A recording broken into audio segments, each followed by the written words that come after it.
Welcome back to the channel students. फिर से स्वागत है आप सभी का अपने यूट्यूब चैनल NH रहमान में। आज हम जो क्वेश्चंस करने वाले हैं वो थोड़े से डिफरेंट हैं और एग्ज़ाम्स में ये 2 से 3 मार्क्स के तो ज़रूर आएंगे। ठीक है, ये मोस्ट इम्पॉर्टेंट क्वेश्चंस हैं और ये ज़रूर आएंगे पेपर में। अगर आ सकते हैं तो 2 से 3 मार्क्स के या 5 मार्क्स के ये आपके हाफ ईयरली या फिर क्वार्टरली एग्ज़ाम्स में या फिर जो आपके टेस्ट वगैरह होते हैं उसमें 5 मार्क्स के ये क्वेश्चंस आ सकते हैं। क्योंकि इस क्वेश्चन को देखो, ये क्वेश्चंस हैं कुछ नहीं, लेकिन इनको एक्सप्लेन करना, इनको समझाना थोड़ा सा कठिन है। अब बच्चों, मैंने प्रीवियस वीडियोस में आपको एक बात बोली हुई थी, वो ये कि रियल नंबर्स जो होते हैं वो 2 कैटेगरी में डिवाइड होते हैं। रियल नंबर्स 2 कैटेगरी में डिवाइड होते हैं, एक होते हैं रेशनल नंबर, दूसरे होते हैं इर्रेशनल नंबर।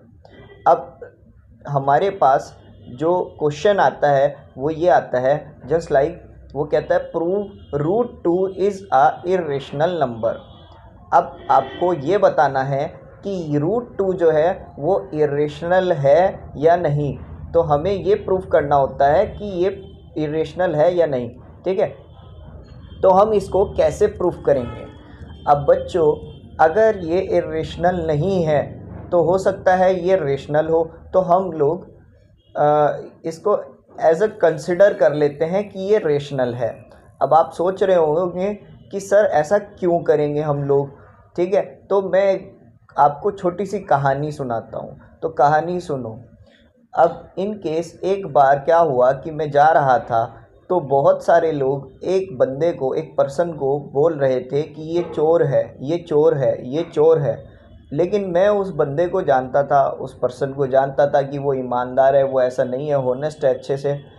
तो मैंने उन लोगों से कहा कि अगर ये चोर है, अगर मान लो ये चोर है, मैंने उन लोगों को समझाया कि ये चोर नहीं है, तो वो लोग नहीं माने। तो मैंने कहा कि अगर मान लो ये चोर है, मान लो, अगर मान लिया कि ये चोर है, आप लोग कह रहे हो कि मान लिया ये चोर है, तो मुझे एक बात बताओ कि ना तो इसके घर पे जो चोरी का सामान जो इसने चोरी किया है वो नहीं है, दूसरी चीज़ कि जिस वक्त चोरी हुई उस वक्त ये घर पर नहीं था, ये शहर से बाहर था।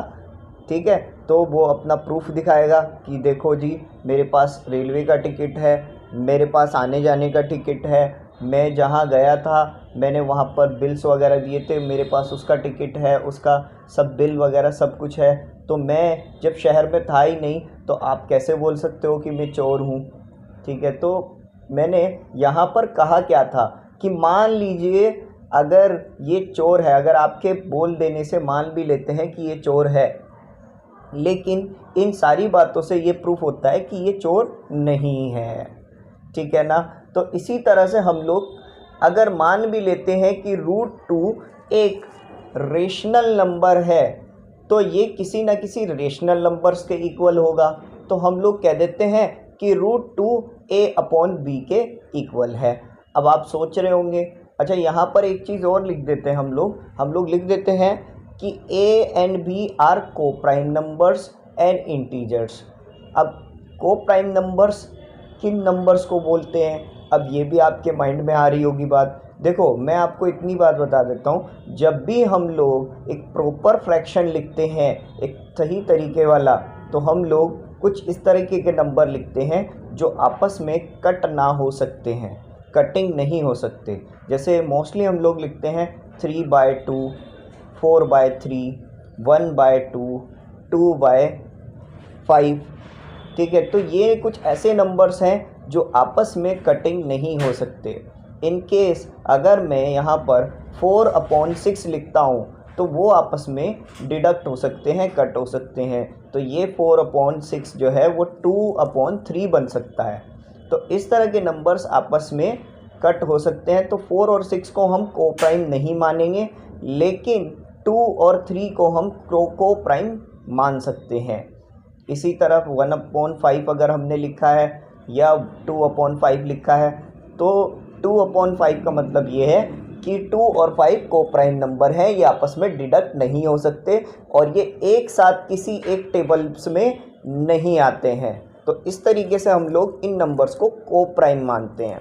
तो यहाँ पर जैसे मैंने कहा था कि √2 को हम a/b के इक्वल मान लेते हैं।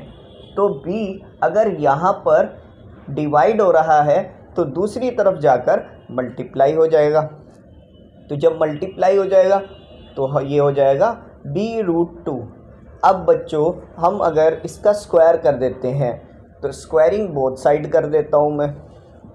स्क्वायरिंग बोथ साइड करने के बाद एक तरफ मेरा आ चुका है 2b² और इधर आ चुका है मेरा इक्वल्स टू a²। अब बच्चों अब ज़रा मैं आपको एक चीज़ और बताना चाहूँगा, वो है थ्योरम 1.2। जिन बच्चों के पास 2023 से पहले की बुक्स हैं उनकी बुक्स में ये थ्योरम 1.3 लिखा हुआ है, बट जो नई बुक्स हैं, जो न्यू बुक्स हैं, उन बुक्स में ये थ्योरम 1.2 है। ठीक है, तो 1.2 थ्योरम हमें बोल क्या रही है, let p be a prime number if p divides a² then p divides a where a is a positive integer. मतलब क्या है, मतलब ये है कि p अगर कोई प्राइम नंबर है, प्राइम नंबर आप लोगों को पता होगा जो किसी भी टेबल में नहीं आते, सिर्फ अपने टेबल में आते हैं। और कुछ जो प्राइम नंबर्स हैं वो जस्ट लाइक 2, 3, 5, 7, 11, 13, 17, 23, है ना, बहुत सारे हैं। और इस तरह के प्राइम नंबर्स जो हैं वो कैसे आप और अच्छे से देख सकते हो, तो उसके लिए हमने एक वीडियो बनाई थी आपको सीस ऑफ एरोथोसिस नाम से, जो कि आप कंप्यूटर जो बच्चे कंप्यूटर या आईटी वगैरह लेते हैं उनको भी सीस ऑफ एरोथोसिस के बारे में जानने की ज़रूरत होती है। तो आप लोग वो वीडियो भी देख सकते हैं, लिंक इन द डिस्क्रिप्शन मिल जाएगा। फ़िलहाल तो हम लोग प्राइम नंबर्स के बारे में बात कर रहे थे। तो जैसे कि 2, 3, 5, 7, 11, 13, 23 और फिर उसके बाद आता है 29, 31, 37, ये सब प्राइम नंबर्स हैं, ये किसी और टेबल में नहीं आते। तो इस तरह के नंबर्स अगर किसी एक ऐसे नंबर को डिवाइड करते हैं जो कि स्क्वायर हो, ठीक है, जो कि स्क्वायर हो, तो वो उस सिंगल नंबर को भी डिवाइड कर सकते हैं। मान लीजिए 36 को 2 डिवाइड कर सकता है। 2 एक प्राइम नंबर है और 36 6 का स्क्वायर होता है। तो 36 को अगर 2 डिवाइड कर सकता है तो 6 को भी 2 डिवाइड कर सकता है। इसी तरह से मैं और भी नंबर्स ले सकता हूँ। तो मैं कह सकता हूँ कि सर अगर 36 को 3 डिवाइड कर सकता है तो 6 को भी 3 डिवाइड कर सकता है। और भी प्राइम नंबर्स हम लोग यहाँ पर देख सकते हैं, जैसे कि यहाँ पर 81 लिख देता हूँ जो कि 9 का स्क्वायर होता है। तो 81 को मैं 3 से डिवाइड कर सकता हूँ जो कि 27 आ जाएगा, और 9 को भी 3 से डिवाइड कर सकता हूँ। तो इसी तरह से ये प्राइम नंबर्स एक दूसरे के स्क्वायर और उसके सिंगल नंबर को भी डिवाइड कर सकते हैं। ठीक है, तो यहाँ तक अगर आप लोगों को क्लियर हो गया तो हम बढ़ जाते हैं आगे। तो यहाँ पर मैं लिख सकता हूँ, according to theorem 1.2 we can assume that 2 can divide a square, therefore 2 can also divide a। तो अगर 2 डिवाइड कर रहा है a स्क्वायर को तो 2 डिवाइड कर सकता है a को। अब बच्चों दोबारा से उसी एग्जांपल पे आ जाता हूँ मैं कि मैं यहाँ पर क्या लिखूँगा। पहले तो लिख दूँगा a इक्वल्स टू 2c। अब आप सोच रहे होंगे ये c का क्या मतलब है, तो c मैं यहाँ पर ज़्यादा से ज़्यादा लिख सकता हूँ कि c एक यहाँ पर कोई इंटीजर नंबर है। अब आप सोच रहे होंगे सर ये आपने किस बेस पे लिख दिया 2c। देखो यहाँ पर मैंने क्या आपको शो किया था कि 36 को 2 डिवाइड कर सकता है। अब 36 जो है 2 के टेबल में 18 से आता है ना, और यहाँ पर जो 6 है उसको हमने डिवाइड किया था 2 से, तो वो 3 से आता है। तो दोनों में आप ज़रा फ़र्क देखो, दोनों में 2 आपको नज़र आ रहा है, करेक्ट है, 2 नज़र आ रहा है आपको, है ना। और यहाँ पर अगर हम 18 की प्लेस पे b स्क्वायर मान लें और यहाँ पर जो 3 है उसकी प्लेस पे c मान लें।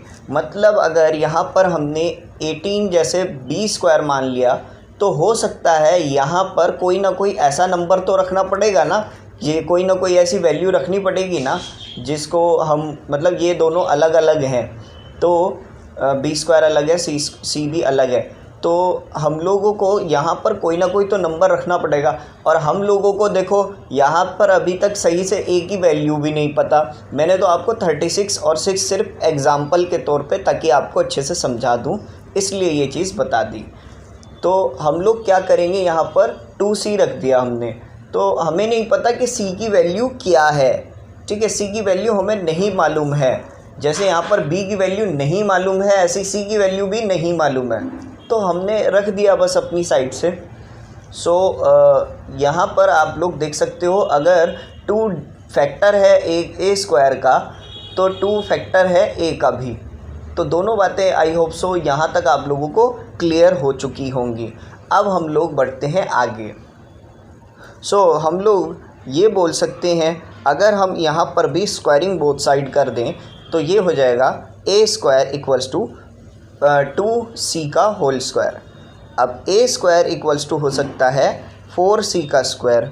अब a स्क्वायर की वैल्यू यहाँ पर क्या थी, वो थी b स्क्वायर 2b स्क्वायर, मतलब तो 2b स्क्वायर अगर मैं यहाँ पर a की प्लेस पे रख देता हूँ तो ये आ जाएगा 2b square equals to 4c square. तो 2 को अगर मैं यहाँ से यहाँ तक डिडक्ट कर दूँ, ये डिडक्ट हो जाएगा, तो यहाँ पर भी मेरे पास आ चुका है b square equals to 2c square.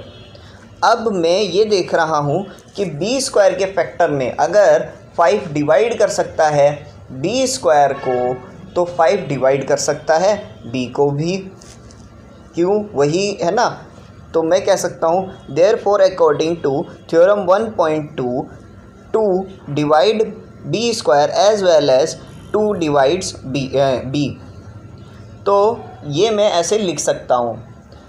तो यहाँ तक तो मुझे ऐसा लग रहा है कि अगर मैं a और b को डिवाइड करता हूँ तो वो मेरा 2 आएगा, है ना। लेकिन ये नहीं हो सकता, क्यों, क्योंकि हमने a और b को हमने को प्राइम नंबर्स माना था।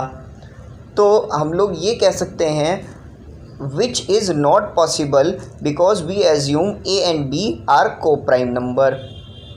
तो ये चीज़ कह देना कि √2 हमारा रेशनल नंबर है, ये एजप्शन हमारा रॉन्ग था।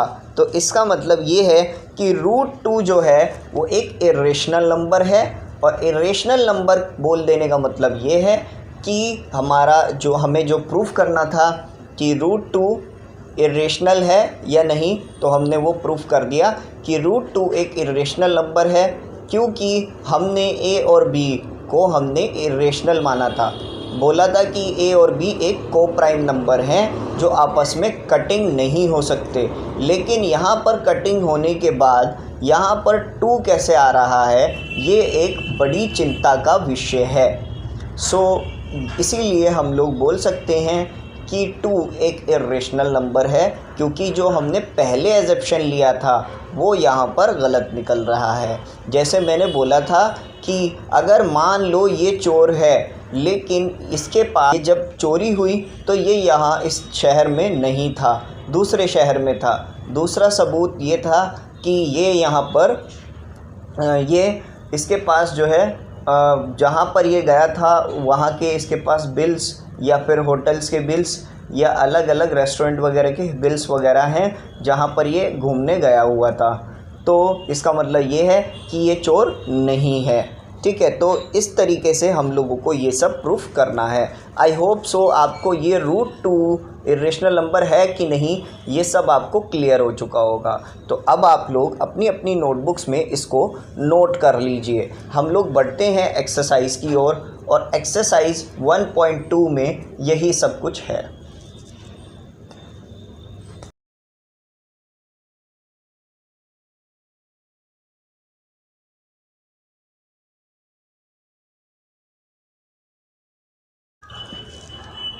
स्टूडेंट्स, अब हम लोग आ चुके हैं class 10th NCERT maths chapter number 1 exercise 1.2 का क्वेश्चन नंबर 1 की ओर। और क्वेश्चन हमें क्या बोल रहा है तो वो देख लेते हैं। क्वेश्चन हमें बोल रहा है कि prove that √5 is a irrational number. तो हम √5 को कैसे प्रूव करेंगे? अगर आपने प्रीवियसली जो सेशन था अभी मैंने बहुत कुछ आपको 10 मिनट्स तक के कुछ एक्सप्लेन किया। अगर आपने वो वीडियो देखी है तो आपको यहाँ तक का जो क्वेश्चन है वो समझ में आ जाएगा। कहने वाली बात ये है कि यहाँ पर √5 हम लोग पहले इसको रेशनल मान लेते हैं।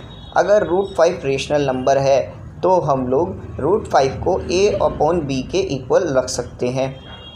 अब √5 a और a/b के इक्वल तो आ गया है, लेकिन यहाँ पर हमने a और b को कोप्राइम माना है, क्योंकि जो रेशनल नंबर होते हैं वो आपस में डिवाइड नहीं हो सकते, मतलब उनको कोप्राइम ही रखा जाता है। जैसे 2/3, 5/6, 3/4, तो ये आपस में डिडक्ट नहीं होते, तो ये कोप्राइम माना जाता है। उसके बाद हम लोग क्या करते हैं, इस b को यहाँ पर अगर ये डिवाइड हो रहा है तो दूसरी प्लेस पर जाकर ये मल्टीप्लाई हो जाएगा। तो मल्टीप्लाई होने के बाद हम लोग कर देंगे स्क्वायरिंग बोथ साइड। तो स्क्वायरिंग बोथ साइड होने के बाद इधर आ जाएगा मेरा b² 5 और इधर आ जाएगा a²। तो मैं लिख दूंगा therefore according to the theorem 1.2 5 divided a² as well as 5 divided a also. तो मतलब ये है कि अगर 5 a² को डिवाइड कर सकता है तो 5 a को भी डिवाइड कर सकता है। तो मैं लिख दूंगा a = 5c। अब दोबारा हम लोग जो हैं तो यहाँ पर ये भी लिख देना कि c इज़ एनी इंटीजर, कोई इंटीजर है c। तो आगे लिखते हैं, तो मैं दोबारा से स्क्वायरिंग बोथ साइड कर लेता हूँ। स्क्वायरिंग बोथ साइड करने के बाद यहाँ आया a² = 25c²। अब a² यहाँ पर जो प्लेस थी, यहाँ पर हमारे सामने आ रहा था कि a² जो है b² 5 के इक्वल है, लेकिन यहाँ पर जो है वो हमारे पास अगर a² जो है वो 5b² के इक्वल है, तो मैं लिख सकता हूँ 5b² इसकी प्लेस पर। तो 5 से 25 डिवाइड हो गया, 5 1 ज़ा 5, 5 ज़ा 25, तो b² की वैल्यू आ गई 5c²। तो अगर यहाँ तक का आपको समझ में आ गया है तो मैं लिख सकता हूँ कि अगर थ्योरम 1.2 के तहत 5 अगर b² को डिवाइड कर सकता है तो 5b को भी डिवाइड कर सकता है। लेकिन ये चीज़ पॉसिबल नहीं हो सकती, क्योंकि जो हमने एजप्शन लिया था कि a और b को प्राइम नंबर्स हैं, वो चीज़ यहाँ पर लागू होते हुए नहीं दिख रही है। तो मतलब तो ये हो गया ना कि अगर आप a और b को डिवाइड करोगे तो 5 आएगा। तो ये तो चीज़ नहीं क्लियर हो सकती भाई, a के फैक्टर्स में भी 5 आ रहा है और b के फैक्टर्स में भी 5 आ रहा है। तो ये चीज़ तो प्रूफ बिल्कुल भी नहीं हो सकती, ये चीज़ नहीं इक्वल हो सकती। इसीलिए हम लोग कह सकते हैं कि हमने जो √5 को रेशनल कंसिडर किया था वो हमारा कॉन्ट्राडिक्ट हो चुका है, मतलब कॉन्ट्राडिक्टली वो हम लोगों ने गलत एज्यूम किया था। तो हम लोग बोल सकते हैं कि √5 हमारा इर्रेशनल नंबर है। ठीक है, यहाँ तक अगर आपको क्वेश्चन ये क्लियर हो चुका है तो आई होप सो अब आप लोग ये सारा का सारा जो क्वेश्चन है, मटेरियल है, वो सब आप लोग लिख सकते हैं। तो अपनी अपनी नोटबुक्स में जल्दी जल्दी लिखिए। हम लोग बढ़ते हैं नेक्स्ट क्वेश्चन की ओर।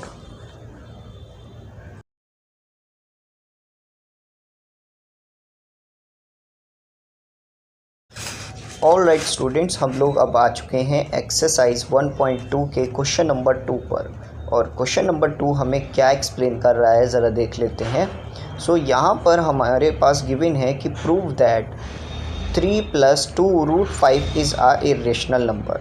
मैं आपको बता दूं कि यहाँ पर हमने √5 जो है वो हमें पता है कि ये एक इर्रेशनल नंबर होता है। √5 एक इर्रेशनल नंबर है ना। और जो अगर हम इसके साथ 2 की मल्टीप्लाई और 3 को प्लस करते हैं तो क्या ये एक रेशनल नंबर बन जाएगा, ये ऐसे हमसे पूछ रहे हैं। मैंने एज्यूम कर लिया कि सर अगर ये इरेशनल नहीं है तो हो सकता है रेशनल हो। अगर मान लेते हैं ये रेशनल नंबर है, let us assume 3 + 2√5 is a rational number. तो ये a/b कोई ना कोई a/b के इक्वल होगा, जो कि a/b कोई को प्राइम्स या इंटीजर्स नंबर होंगे। अब ये 3 यहाँ प्लस का है तो दूसरी तरफ जाकर मैं माइनस का बना सकता हूँ, और 2 यहाँ पर √5 से मल्टीप्लाई हो रहा है तो यहाँ पर आकर डिवाइड हो सकता है। तो मैं ये चीज़ देख रहा हूँ कि देखो हमने √5 तो एक इरेशनल नंबर है, और इधर मैं देख रहा हूँ कि a और b जिन्हें मैंने को प्राइम माना था और रेशनल नंबर माना था, वो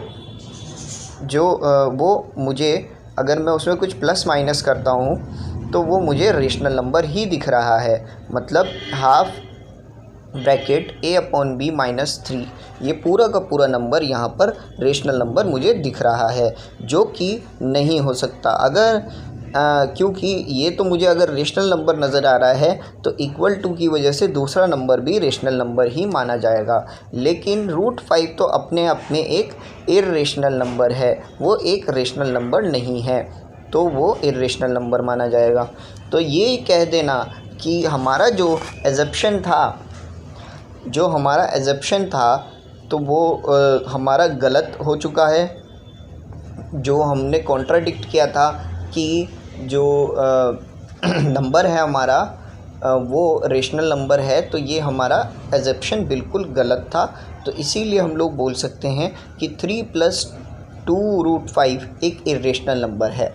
तो यहीं तक का ये जो आंसर है आपका सॉल्व हो चुका है। आप लोग इसको अपनी नोटबुक में नोट कर सकते हो, जल्दी जल्दी नोट कीजिए। सो स्टूडेंट्स, अब हम लोग आ चुके हैं क्वेश्चन नंबर 3 में, और क्वेश्चन नंबर 3 के 3 पार्ट्स हैं। तो जो फर्स्ट पार्ट है वो हमें बोल रहा है कि prove that the following are irrational number, मतलब ये तीनों में से हमें बताना है कि ये इरेशनल नंबर है, ये हमें प्रूफ करके बताना है। अब जो फर्स्ट पार्ट है मेरा वो है 1/√2। तो अगर मैं 1/√2 को रेशनल नंबर मान लेता हूँ, ठीक है, तो देख रहे हो आप वही सब हो रहा है बार बार। तो 1/√2 किसके इक्वल होगा बच्चों? वो a/b के इक्वल होगा, और a/e भी कौन से नंबर हैं? कोई को प्राइम या इंटीजर्स नंबर हैं। और हम लोग क्या करेंगे, 1/√2 अगर मैं इसको सही बनाना चाहूँगा तो मैं इसको रेसिप्रोकल कर सकता हूँ। तो इधर आ जाएगा √2/1, जिसकी वजह से ये लोग भी रेसिप्रोकल हो जाएंगे, तो ये भी b/a आ जाएगा।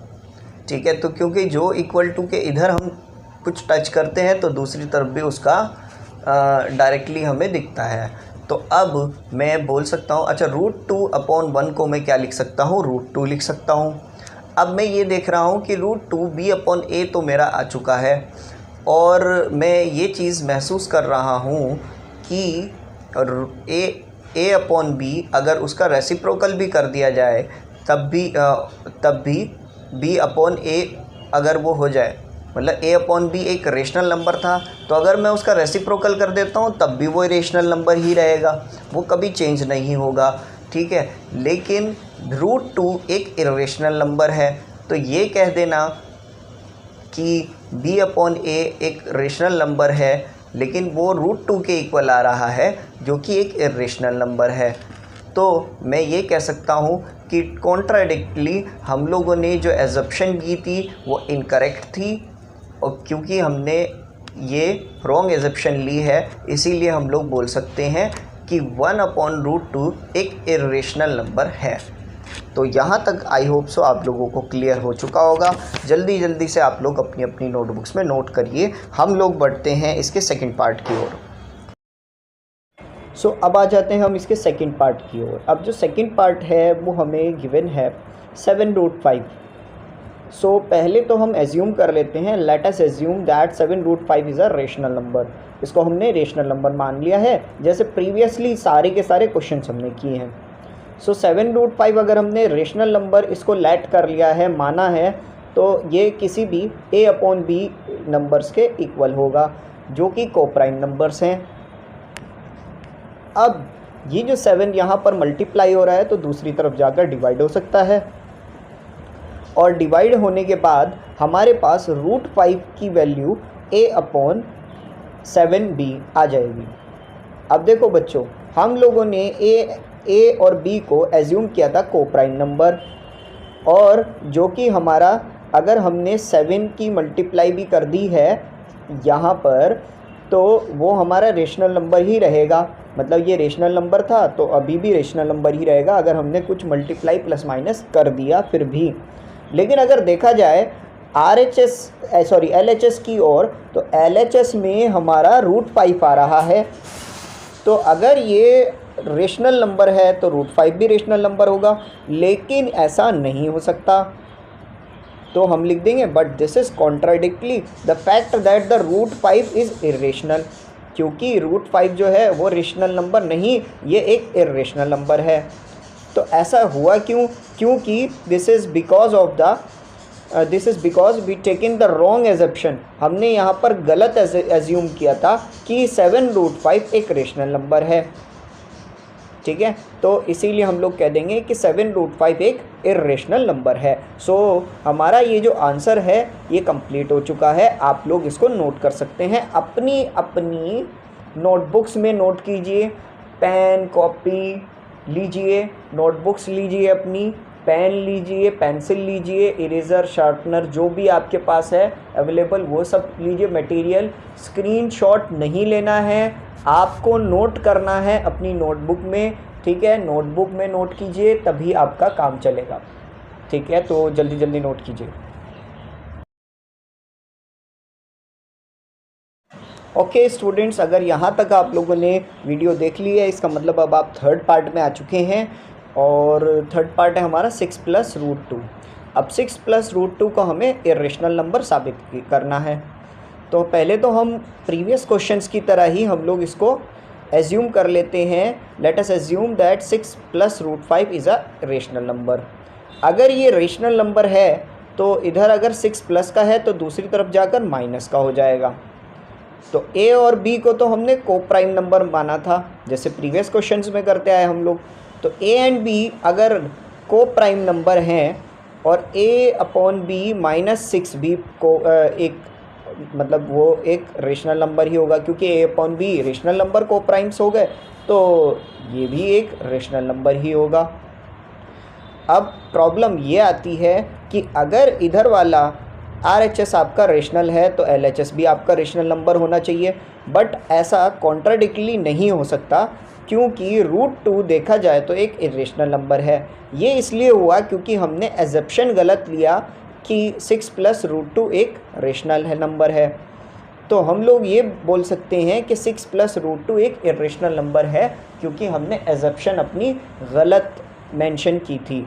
तो आई होप सो यहाँ तक का भी आपका क्वेश्चन कंप्लीट हो चुका होगा, आप लोगों को क्लियर हो चुका होगा, और आप लोग जल्दी जल्दी इसको अपनी नोटबुक्स में नोट कर सकते हैं बग़ैर किसी देरी परेशानी के। जल्दी जल्दी नोट कीजिए, टेंशन मत लेना, जल्दी मत करना, आराम से नोट कीजिए, लेकिन थोड़ा सा जल्दी। ठीक है, वीडियो भी तो पूरी करनी है तो जल्दी कीजिए। अगर स्टूडेंट्स आप लोगों ने यहाँ तक वीडियो देख ली है तो मैं आपसे कहना चाहूँगा thank you very much, thank you for watching this video. इस वीडियो को बनने में बहुत ज़्यादा मेहनत लग गई, और हाँ मैं मानता हूँ ये वीडियो बहुत ज़्यादा लेट हो चुकी है।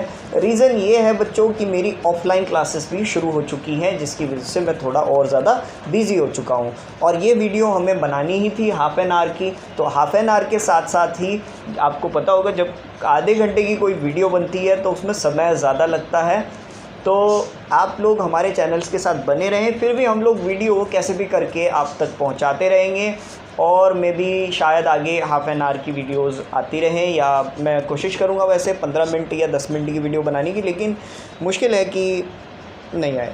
तो मैं आपसे अलविदा लेना चाहूँगा और कहना चाहूँगा आपसे कि don't forget to like and subscribe this channel. हमारे पास सब्सक्राइबर्स की बहुत ज़्यादा कमी है बच्चों, बहुत ज़्यादा कमी है, तो प्लीज़ सब्सक्राइब ज़रूर करें और बने रहें हमारे चैनल्स के साथ, और अपना फीडबैक ज़रूर डालें कमेंट बॉक्स में, ताकि हम लोग अपनी वीडियोज़ में और ज़्यादा इम्प्रूवमेंट कर सकें।